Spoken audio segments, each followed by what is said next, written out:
Star Wars only, I don't know what the fuck your problem is. 2019 is going to be a very interesting year for Star Wars. You have The Rise of Skywalker ending the Skywalker saga. The Mandalorian is the first live-action Star Wars show that we've ever had. And you also have a new game, Jedi Fallen Order, coming out in November. It's all very exciting to see how these are going to do, will they be done well, and how will fans react to them. But what I think is also an interesting conversation, and is a more important conversation in my opinion, is what is going to be the future of Star Wars after 2019? Lucasfilm has said they're going to take a 3-year film hiatus from Star Wars after 2019 to plan out the next 10 years of Star Wars, the next 10 years and decade of Star Wars content. And we know we're getting 2 new trilogies, one from the Game of Thrones creators David Benioff and D.B. Weiss, and one from The Last Jedi director and writer Rian Johnson. So that'll be interesting to see how those develop as well. And what's interesting to note is that Kathleen Kennedy's contract ends in 2021. The next film for Star Wars after 2019 doesn't come out until December of 2022. So as Star Wars fans, we have a lot of questions of the future of the franchise, what it's going to be like after 2020, what are these films going to be about in these new trilogies, what are they going to be called, who's going to write them and direct them. But the biggest question I think we can ask that will determine the future of the franchise after 2020 in this next decade of Star Wars content is who will be the president of Lucasfilm, who will run Star Wars basically. And here are the 5 potential candidates that I have. That is Kathleen Kennedy, Michelle Rejwan, Jon Favreau, Dave Filoni, and J.J. Abrams. Now I actually want to go through this list, break down everybody and why they could or could not be Lucasfilm president, and just talk about the possibilities, and also talk about the voting percentage of what the fans on my channel said. Out of the 5,000 that voted, 3% voted for Kathleen Kennedy to extend her contract past 2021. Kathleen Kennedy is actually planning the next 10 years of Star Wars. After 2019, she said that they're taking a 3-year hiatus from the films to plan out the next decade of Star Wars. But it seems odd that she would plan the next 10 years of Star Wars, these next 2 trilogies, and then leave the year before the first trilogy even starts. 2022 in December is the next film for Star Wars. That's the next release date that we have. And Kathleen Kennedy's contract ends in 2021. Why would they let her plan 10 years of Star Wars and then leave right before it even really gets started? I just don't think that makes a lot of sense. But then again, I've speculated that she would retire in 2021 because that's when Indiana Jones 5 comes out, and she's been working with that with Lucas and Steven Spielberg since it came out, since it started, and this is the last one that they're making. I think it would make sense that she would let this be the final feather in her cap and call it a career and just sail off into the sunset of retirement. I think she's earned that. She's been in the business for a very long time now, and she is the most powerful woman in Hollywood right now. So I think it would be interesting to see what she does if her contract ends in 2021. Does she go on to do different projects, or does she call it a career, or does she stay at Lucasfilm? So we have that possibility and those different opportunities that Kathleen Kennedy could take. The next person on the list who only had 1% of the votes was Michelle Rejwan, who was handpicked by Kathleen Kennedy herself to become the Senior Vice President of Live Action Development and Production for Lucasfilm. So if Kathleen Kennedy has a successor, it does seem like this would be a likely choice if she handpicked her to become the Vice President of Live Action Development and Production for the future trilogies that we're having. I mean, she's been involved with the sequel trilogy. She's been working with J.J. Abrams mostly. Episode 7 and Episode 9 are films that she is producing. She's a co-producer on those, but she's also worked on Bad Robot production stuff in the past as well. So she has experience, and that's good, but not many people know her in the fandom, so I'm not really sure. I can't give her any cons. I can give her some pros, and that she's got experience, so good for her on that. She was handpicked by Kathleen Kennedy, so take that as you will. The next person on the list is Jon Favreau. He got 15% of the votes, and I personally would vote for Jon Favreau myself. I think he has the experience as a director, as a writer, as an actor, as a producer for sure. He's got everything. And I think he's a likely candidate because he's got all that experience, and he's making the Mandalorian show. And I think he's understanding what Star Wars fans want from Star Wars. So that's why I personally like him. I am biased towards this man at the moment, and I put out on Twitter and Instagram today that I want him for president in 2021 for Lucasfilm.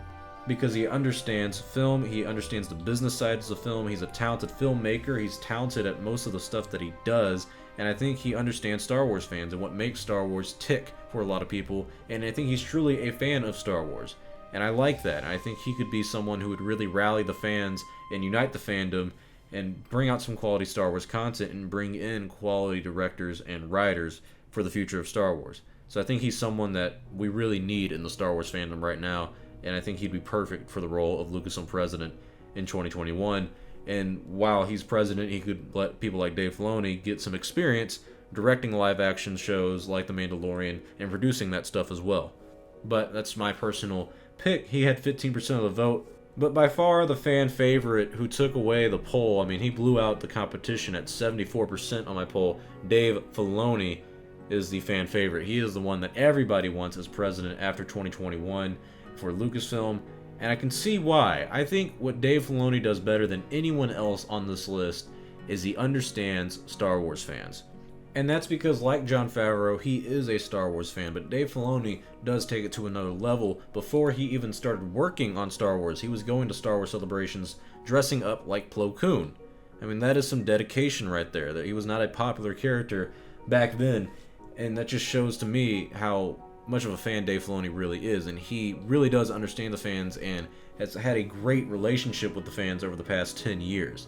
He worked with Lucas to bring us the Clone Wars, and that's a fan favorite show now. It's coming back for season 7 and season 8, and Dave Filoni is now directing live action stuff. He's only done animated stuff. His first live action will be episode 1 of The Mandalorian, which comes out this November, and I'm excited to see that. And he's producing the show as well, so he's really getting up there in terms of experience, and I think that's great for a person who should run Lucasfilm. You need to at least have some producing experience, and he's going to get that now. And I think they're grooming him to become Lucasfilm President, and I think that's a good idea. But right now, I don't think we should waste his creative and talented mind on something like the business side of Star Wars. But a lot of fans love this man. I love this man. I think Dave Filoni's great, and I'd love to see him as Lucasfilm President in the future. Not the near future, personally, but in the future. The last guy on our list for candidates of Lucasfilm President is J.J. Abrams, the man behind the sequel trilogy. He started it with Episode 7, The Force Awakens, is ending it with Episode 9 later this year, The Rise of Skywalker, and I'm interested to see how that will go. But J.J. Abrams has all the experience you would want for a Lucasfilm President, and specifically directing and writing Star Wars films. It's another big extra bonus that he has over almost everyone else on this list so far. But I know that J.J. Abrams is making a deal with HBO for a sci-fi drama series, so I'm not sure how long that'll last, and I think he's making other deals with like Warner Bros. Or something. I'm not sure. He's doing a lot of other stuff that isn't Star Wars related, so I don't see him running the franchise anytime soon. Rumor had it last year that he turned down the job for Lucasfilm President, but I'm not sure how accurate that is.